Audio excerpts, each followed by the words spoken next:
இண்டஸ்ட்ரியில நடிக்கிறேன். சில இடத்துல சம்பளம் கிடைக்கும், சில இடத்துல படம் முடிஞ்சும் கேட்டு அடுத்த படம் எங்கேயாவது வரும்னு நினைச்சேன். ஆனா டைமுக்கு எல்லாத்துக்கும் சம்பளத்தை கொடுத்து நாங்க கேட்கறதுக்கு முன்னாடி கொடுத்து ஒரு தடவை நான் தேங்க்யூ சொல்லணும்னு நினைக்கிறேன். பெரிய விஷயம். ஏன்னா ஒரு பொருளாதாரமா வந்து ஒரு நடிங்க அவனுக்கு என்ன அப்படின்றது வந்து ஒரு ஜென்ரலான ஒரு இது. அவன் பிரச்சனை அவன் முது அவன் சொல்லிச்சாதான் தெரியும். Thank you so much sir. And சர்வ கணேசன் அவர்கள் ஆளே கொஞ்சம் ரொம்ப டிஃபரெண்டான ஆள் தான். அவர் வச்சிருக்கிற கதையும் பயங்கர, அவருடைய மற்ற கதைகள் 2-3 கதை நான் கேட்டிருக்கேன். இன்ஃபேக்ட் இந்த படம் வந்து நான் ஒரு டிரான்சிட்ல ஒரு கதை சொல்றேன். ஒரு நண்பர் அவர் வந்து செந்தில் நான் ப்ரீவியஸா ஒர்க் பண்ண படம், நானும் விதார்த்தம் நான் பண்ண படம் டெவில ஒர்க் பண்ண சொன்னாரு. ஒரு நல்ல கதை தலைவனுங்க கேளுங்க. நான் சொன்னேன் சார் ஆல்ரெடி இத்தனை பேர் ஹீரோ, நான் வேற லாங்குவேஜ் வரணும், டேட்டு மாத்தணும், செலவு ஜாஸ்தி, என்ன இல்ல ஒரு தடவை கேளுங்க அப்படின்னாரு. சரி ஓகே ஒரு ஃபார்மாலிட்டி கேட்டு வேண்டாம் அப்படின்னு தான் கதை கேட்டேன். எனக்கு கதை கேட்டு கிளம்புறதுக்கு முன்னாடி ஓகே சொல்லி செக்ல அட்வான்ஸ் வாங்கிட்டு போற அளவுக்கு என்ன ஈர்த்த ஒரு கதை. ரொம்ப பெருமையா இருக்கு 3ஆம் கண்ணில் வந்து நான் நடிச்சிருக்கேன் அப்படின்னு. திரிகுன் நிறைய பேர் அருண், ஆதித், திரிகுன் இந்த கன்ஃபியூஷன் நான் பேரை மாத்திட்டேன். 4 வருஷத்துக்கு முன்னாடி மாத்தி நல்லா போயிட்டு இருக்கு. ஒரு 30 படம் சொன்னா 32 படத்துக்கு மேல நடிச்சு முடிச்சு சொல்லுன்னா பண்ணிருக்கேன். ஏதோ 50 படம் நடிச்சவரே சும்மா உட்கார்ந்து இருக்காரு அந்த பக்கம். ஆனா எங்க எல்லா குரூப்லயுமே ஒரு அண்ணன் இருப்பாரு. ஒரு அதாவது பொறுமையா எல்லாத்துக்கும் சேட்டையும் வந்து பொறுமையா பார்த்து இவனை வச்சுட்டு அப்படின்ற மாதிரி எங்க குரூப்லயே வந்து எங்க அண்ணன், எங்க தலைவர் தான் தானே அவரு.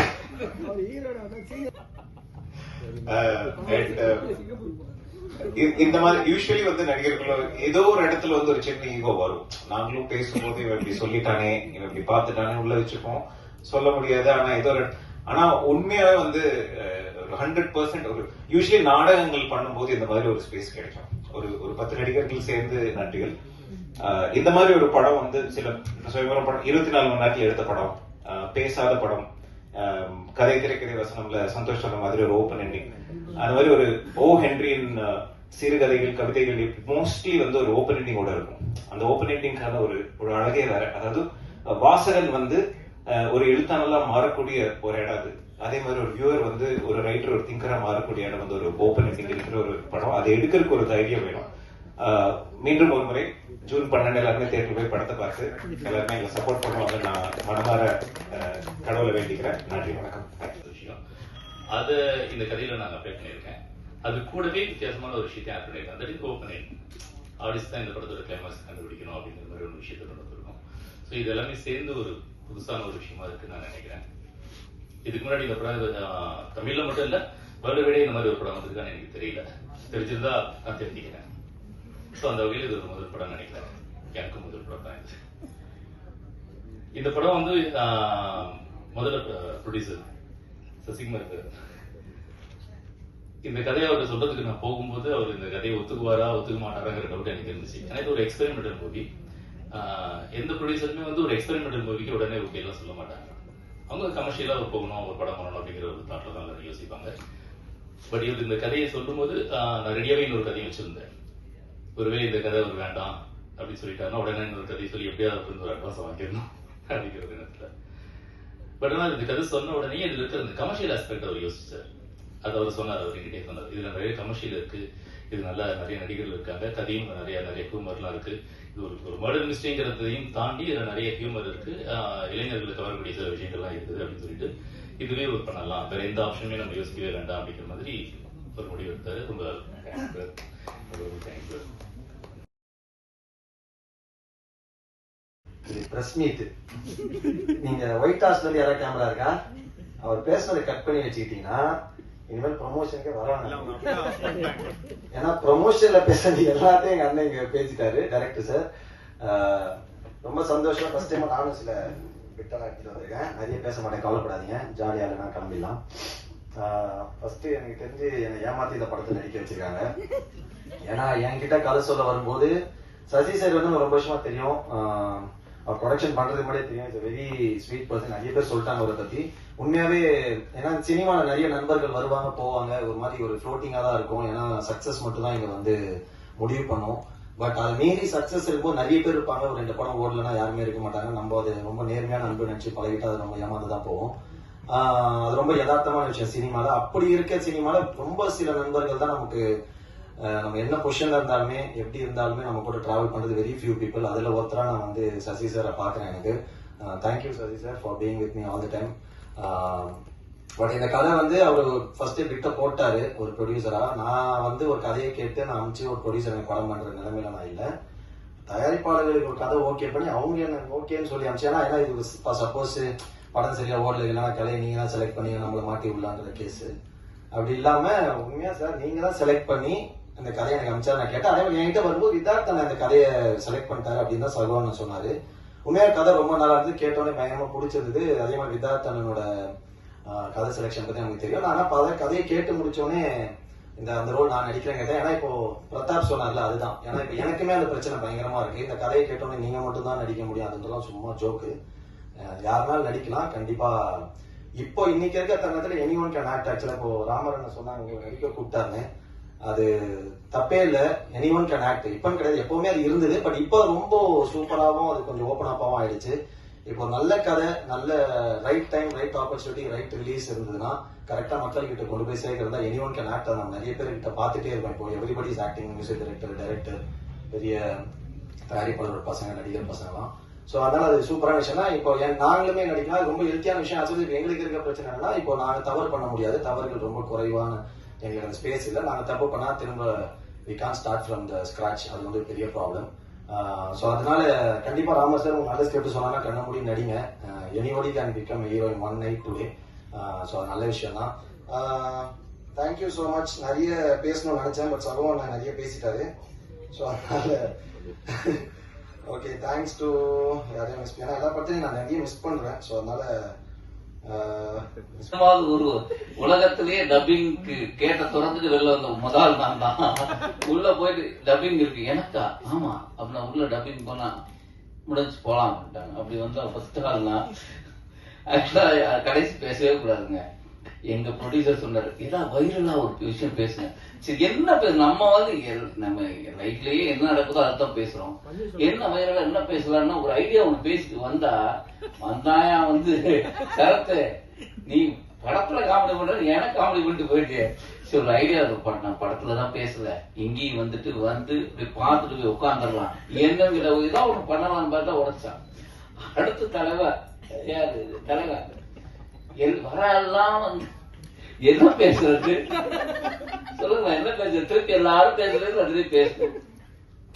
இருந்தாலும் நாங்க எல்லாரும் இந்த படம் மூலமாக ஒன்னானுங்கிற தாண்டி நம்ம பர்சனலா அங்கங்க சந்திச்சிருக்கிறோம். உங்க பண்ணி சொல்ற மாதிரி அது மாதிரி இடங்கள்ல சந்திச்சிருக்கிறோம். ஆனா அது வந்து ஒரு நாங்க எல்லாம் சேர்ந்து ஒரு படம் பண்ணோம்ல. ஆக்சுவலி கலையும் நானும் வந்து ஒரு வெப் சீரிஸ் பண்ணிருக்கோம். அது உண்மையிலே ரொம்ப பிரமாதமா வந்திருக்கு. அதுக்கப்புறம் ஏன்னா நல்ல படங்கள் அது ரெண்டு பேரும் சேர்ந்து இப்போ ஒரு படம் பண்ணிருக்கோம். அந்த படம் எல்லாருக்குமே பியூட்டிஃபுல்ங்க, எல்லாருக்குமே ரொம்ப முக்கியமான விஷயம். எனக்கு மட்டும்தான் கொஞ்சம் தயக்கம் இருந்தது படம் பண்ணி முடிச்சுட்டு. ஏன்னா படத்துல எனக்கு டயலாக்கே கிடையாது. அது ரொம்ப கஷ்டமா இருந்தது அதை பண்றதுக்கு. டைரக்டர் கொடுத்த கான்பிடன்ட் கடைசியில வந்து நான் எனக்கு வேணும்னு சொல்லி நானே டயலாக் அவர் சொன்னேன். அவர் உடனே எழுதி கொடுத்தாரு. எடுத்துருவோம் பார்த்தாரு, எடுக்கவே இல்லை. என்னங்க நீங்க ஏமாத்திட்டீங்க அப்படிங்கும் போது ராமர் எடிட்டர் அவர் தான், இல்ல சார் செம்மையா இருக்கு நீங்க பாருங்க. நான் எதுக்கு ராமருக்கு கிளாப் பண்ணேன்னா, இவர் பேசினது வெற்றிமாறன் சார் ஆடியோல பேசின போது நான் அவருக்கு பெரிய ஃபேன் ஆயிட்டேன். செம்மையா பேசினாரு. அப்போ நான் வந்து சிவன் கும்பிடுறாரு. அப்ப சிவனடியார் வந்து அவர் வாயிலிருந்து சொல்லிடுச்சு, எக்ஸ்ட்ரானரியா இருக்கு உங்களுக்கு டப்பிங், உங்களுக்கு டயலாக் இல்லாததான் புதுசா இருக்கு அப்படின்னாரு. அந்த நம்பிக்கையோட நானும் இருக்கிறேன். ஆக்சுவலா இது வந்து பியூட்டிஃபுல் ஸ்டோரி. என்னன்னா கணேஷ் சார் வந்து ஒரு 8 வருஷத்துக்கு முன்னாடி ஒரு கதை சொன்னார் எனக்கு. ரொம்ப அற்புதமான கதை. அதுக்கு நாங்கள் ப்ரொடக்ஷன்லாம் பார்த்து ஒன்று இருந்தது. அதுக்கு ட்ரை பண்ண நடக்கல. ஆனா நான் அவர்கிட்ட சொன்னேன், நீங்க எந்த படம் எடுத்து கூப்பிட்டாலும் நான் கண்டிப்பா இருப்பேன் அப்படின்னு தான் சொன்னேன். இந்த படம் மூலமாக தான் எனக்கு சசி சார் அறிமுகமானாரு. நான் இப்ப சொல்றேன், சில படங்களை சொல்லியிருப்போம். ஆனா அவங்க புது தயாரிப்பாளராக இருப்பாங்க, வந்து என்ன அப்படி பார்த்திருப்பாங்க. ஆனா சினிமாவுக்குள்ளேயே கிட்டத்தட்ட 15-16 வருடமா சினிமாவில் இருந்து ஒரு தயாரிப்பாளர் சேர்ந்து என் சம்பளத்தை பிரதர் இதுதான் அப்படின்னு சொன்னது அவர் தான். அதே மாதிரி நான் பணம் ஒரு நாள் கூட கேட்டதில்லை. பணத்தை கொடுத்துட்டாரு. கேட்காமலே போனோம்னா அந்த பணம் வந்தது. சரி, பணம் வந்துருச்சுன்னா நான் நினைச்சேன் அவர் என்னுடைய ஊர், இங்க பழகினதுக்கு அப்புறம் தான் தெரியும் அவர் ஏன் ஊருன்னு. சரி, நான் ஊருக்காரன் நம்ம கரெக்டா கொடுத்துட்டாரு நினைக்கிறேன். பார்த்தா எல்லாருக்குமே போன் பண்ணி கூப்பிட்டு கொடுத்தாரு. அது பெரிய விஷயம். இவ்வளவு வருஷமா சினிமால இருந்து இல்லப்பா படம் பண்ணிருக்கேன், இன்னும் எனக்கு அது முடியல அப்படின்லாம் கருத்து சொல்லாம அவங்க டப்பிங்க்கு முன்னாடியே, நாங்களாம் சரி டப் பண்ணிட்டு வாங்கிக்கணும், டப்பிங்க்கு முன்னாடியே எல்லா பணமும் செட்டில் பண்ணது. அது உங்களுடைய உள்ளத்துக்காகவே. கண்டிப்பா நீங்க ட்ரெஸ் மட்டும் வெள்ளை இல்ல, நீங்க கம்பெனி வெள்ளை இல்ல, நீங்களே வெள்ளையான மனிதர் தான். கண்டிப்பா அந்த படம் ஒரு டெஃபினட்டா ஹிட் அடிக்குங்கிற எனக்கு நம்பிக்கை இருக்கு. பல மாடுலேஷன்ல சொன்னதா டைரக்டர் சொன்னாரு. யார் அந்த சாரோ? ஏன்னா இப்ப ஆட்சி மாறிடுச்சு, காட்சிகள் மாறிடுச்சு. யார் அந்த சார் படத்துல இருக்காங்க? அப்படியே என்னது படத்துல சார் சார் சொல்றதா? கேக்குறது புரியலையா? புரியல. போன ஆட்சியில் இந்த பல்கலைக்கழகத்துல நடந்த மேட்டருக்கு யார் அந்த சார்னு ஒரு பயங்கரமா வைரல் ஆச்சுல்ல, அந்த சாரா இல்ல சாதாரண சாருங்களா? நான் படத்துல யார சாருன்னு சொல்றேன். படத்துல இருக்க சார்னா யானை நீ வேற கேளுங்க, உஷாரா கேளுங்க. நீங்க பேசுனதை பாத்துருக்கீங்க. இல்ல அதுக்காக சிரிக்காம பேசணும் தான் ஃபர்ஸ்ட். சார் சிரிக்காம சொல்லுங்க, சீரியஸா கேக்குறேன். 2 கேள்வி ஒரே டயத்துல கேக்குறேன். 16+ திரிகோன் வந்ததுனால இந்த படத்துக்கு போட்டீங்களா? இன்னொரு கேள்வி, எல்லாரும் சொன்னதை வச்சுதான் கேக்குறேன். அடுத்து ஒரு கேள்வி, பொம்பளைங்க உடம்பு சாஃப்ட் அந்த மீன்ல, ஆம்பளைங்க மனசு ரொம்ப சாஃப்ட் அப்படின்னீங்க. அது எந்த மீனிங்ல இந்த 2 டயலாக் வச்சீங்க? இது வந்து 16+ங்கிறது வந்து ஒரு மர்டர் மிஸ்டேக்ங்கிறதுனாலே ஆட்டோமேட்டிக்கா அப்படிதான் கொடுக்குறாங்க. அதை நம்ம ஒன்றும் பண்ண முடியாது. சென்சரா தான் அதை கேட்கணும், நீங்க எப்படி கொடுக்குறீங்கிறது. பெண்கள் உடம்பு சாப்பிட்டு அதே மாதிரி ஆண்கள் மனசு சாப்பிட்டு நான் சொல்லியிருக்கேன். பட் அது நீங்க வேற எந்த அர்த்தமும் கிடையாது. பெண்கள் எவ்வளவு சாஃப்டா இருக்கிறாங்கன்னா அவங்களுடைய கேரக்டர், அவங்களோட குணம் அப்படிங்கறது மாதிரி தான் அது போகுது. ரொம்ப அமைதியானவங்க, ரொம்ப மென்மையானவங்க. லாரி பிளைட்லாம் ஓட்டுறாங்க, நீங்க சாப்பிட்டு இல்ல அது ஓட்டுறாங்க, அதெல்லாம் அதுக்கப்புறம் நடக்குது. ஒரு அவங்க வீட்டுல இருக்கிற ஆண்கள் வந்து பெண்களா இருக்கிறதுனால. இந்த படம் வந்து சீரியஸ் சொன்னீங்க, சீரியஸா போவோம், டைலாக் இல்ல விதாத் சார் அப்படின்னு சொன்னீங்க. பட் ஆனா எல்லாமே மேடையில சிரிச்சுன்னு வேற இருக்காங்க. சீரியஸான விஷயத்த விதாத் சார் சொல்லி ஓடிட மாட்டேன் அந்த படம் அப்படின்லாம் கேட்டிருக்காரு. இதை எப்படி பாக்குறீங்க இந்த மேடைய? ரொம்ப ஜாலியா இருக்கு. இங்க எல்லாம் இந்த டீமே படம் முழுக்க அப்படிதான் இருந்தாங்க. அது இங்க அப்படி கண்டினியூ ஆகுது. எனக்கு வித்தியாசம் தெரியல. இல்ல அவர் சொன்ன டைலாக் கூட உங்களுக்கு ஜாலியா தான் எடுத்துக்கிச்சா? இதே இந்த படம் ஓடிடுமாடா அப்படின்னு கேட்டாரு. அப்போ இல்ல